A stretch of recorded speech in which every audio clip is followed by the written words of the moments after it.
Happy Friday, you guys! As promised, I am here with a little bit of video on the rest of the 4.1 lesson from yesterday.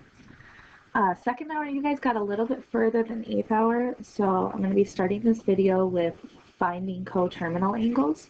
So those of you in second hour who already have this can just fast forward a little bit until you get to the arc length formula.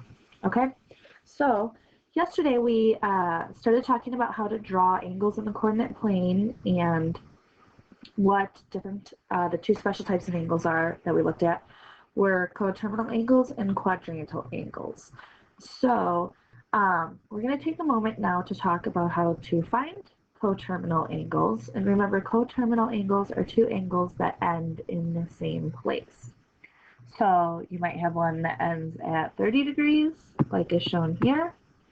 Or if you add 360 degrees, which is a full rotation, a 390 degree angle will end in the exact same spot. So those are what we call coterminal. So this example here says find an angle coterminal to theta between 0 and 360. Well, to do that, you just add or subtract full rotations until you get between 0 and 360. And so since the full rotation is 360, we're going to add and subtract 360.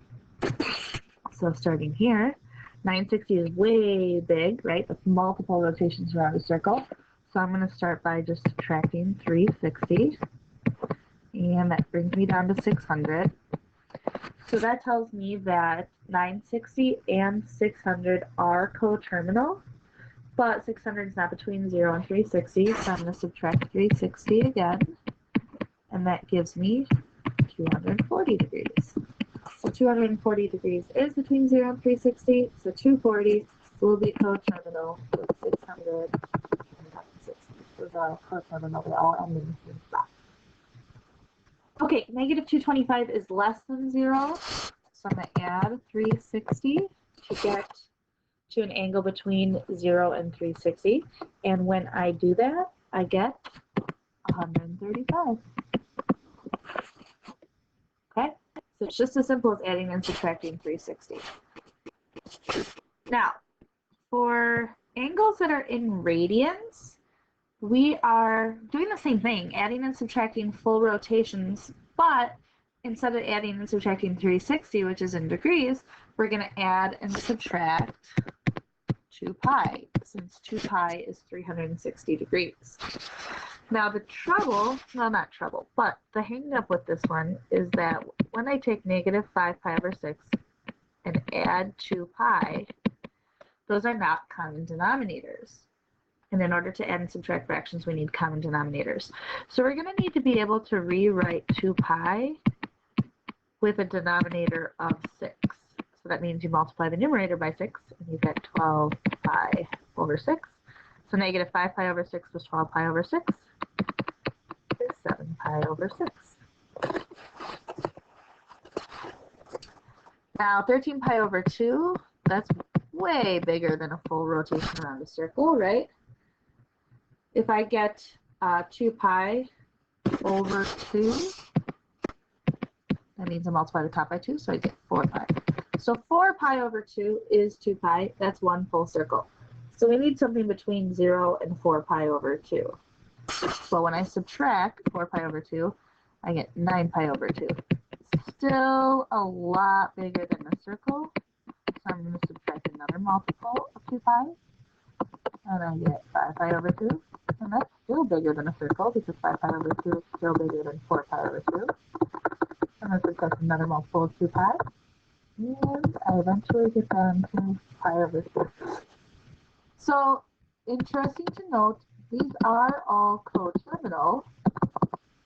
This one down here, pi over 2, is the only one that's just within one rotation around the unit circle. Okay? So adding and subtracting multiples of 2 pi. Maybe let's do one more just to really practice that. So negative 8 pi, or 8 over pi, excuse me.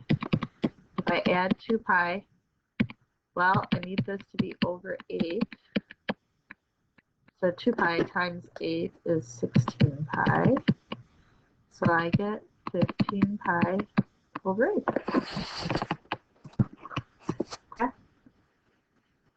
All right. So what can we do with radian measurements? Well, we can calculate arc length and area of sectors. So arc length is actually the length of an arc, which is part of a circle, like one slice of the pie. So I always think of this in terms of pieces of pizza. The arc length is the length of the crust. So to calculate the arc length, we have this formula here. Arc length is represented by the lowercase letter s equals the radius, length of the radius, times theta, the angle. Now, the only catch with this formula is that theta has to be in radians.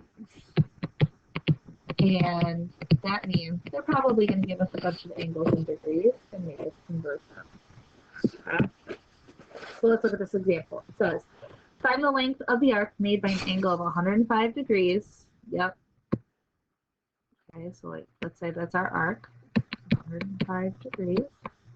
We're looking for x, and I'm going to use x because, well, I guess we should use s. That's what they said before, right? Okay. With a radius of 15 centimeters, get the exact arc length and round to the nearest tenth. So exact means you leave it in terms of pi, and then round means we'll put it in our calculator. But the first thing I need to do is convert 105 degrees to radians. Because remember this formula, arc length equals radius times theta, means theta has to be in radians. So I'm going to set up my proportion like yesterday. Pi is to 180 as theta is to 105. Cross multiply 180 theta equals 105 pi. Divide by 180. And if I simplify this fraction, I get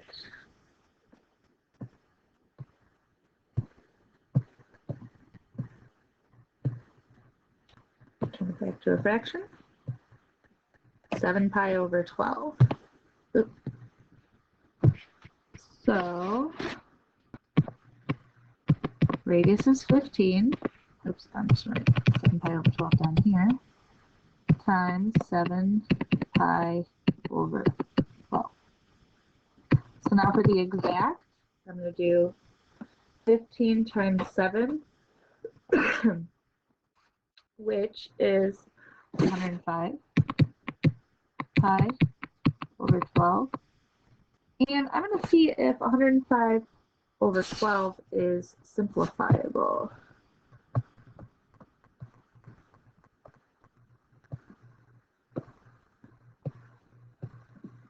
Yep, 35 over 4. And then just don't forget to put your pi back in there.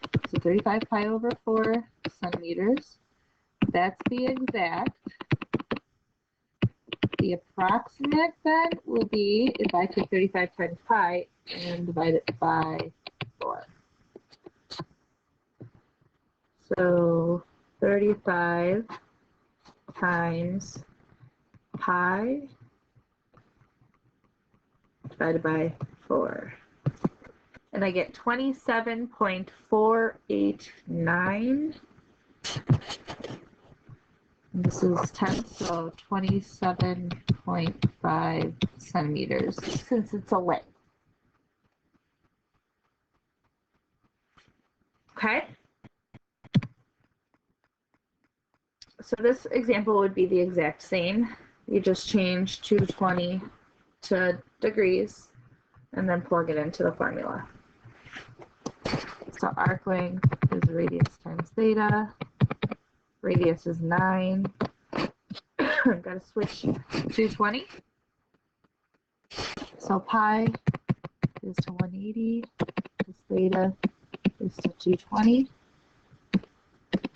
180 theta equals 220 pi divided by 180. 220, I'm just going to do this off the side. 220 divided by 180 Switch to a fraction is 11 pi over 9. So that goes in my formula. Ooh, this is interesting. The 9s will just cancel out.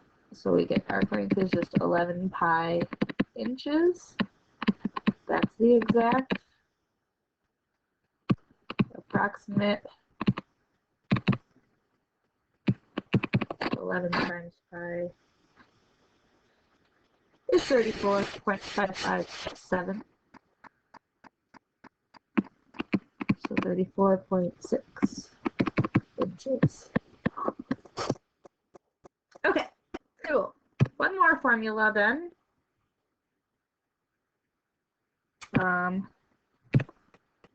Let's see here. It's got to be in here somewhere. Area of a sector. Here we go. So area of a sector, if I go back to that pizza analogy I was using before, the arc length was the length of the crust. The area of the sector is the actual area of the slice of pizza. So the formula for area of a sector is 1/2 times the radius squared times theta. Again, theta has to be in radians. Okay?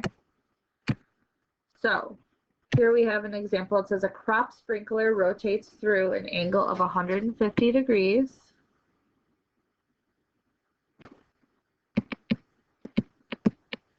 It sprays water at a distance of 90 feet. So that would be a radius. Find the amount of area watered. Okay. Well, area is 1/2 r squared times theta. But we need theta in radians. So pi is to 180 as theta is to 150. 180 theta equals 150 pi.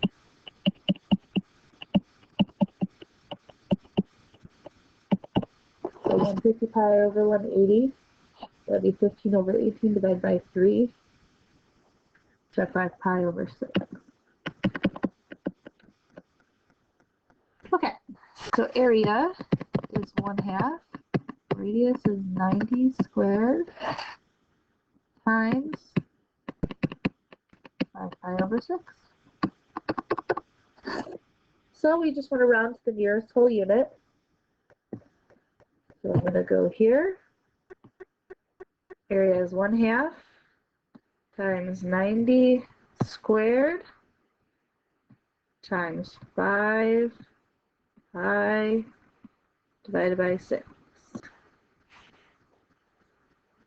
And we get 10,602.9, 10,603 whole unit squared. Okay? Easy. We can do one more. So the sprinkler rotates to an angle of 120 degrees. So essentially almost the same exact setup here. Sprays water at a distance of 30 feet. So let's start by converting this angle to radians. Pi is to 180 as theta is to 120.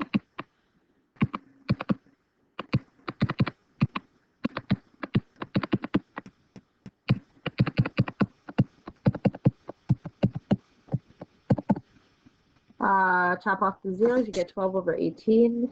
Divide by 6, you get 2 pi over 3. So the area is 1/2 radius squared times theta. Radius is 30. That's 2 pi over 3. Okay.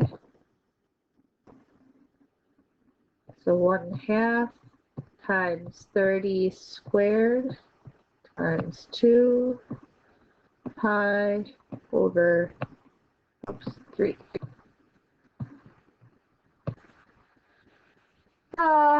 942.5, 942 square feet.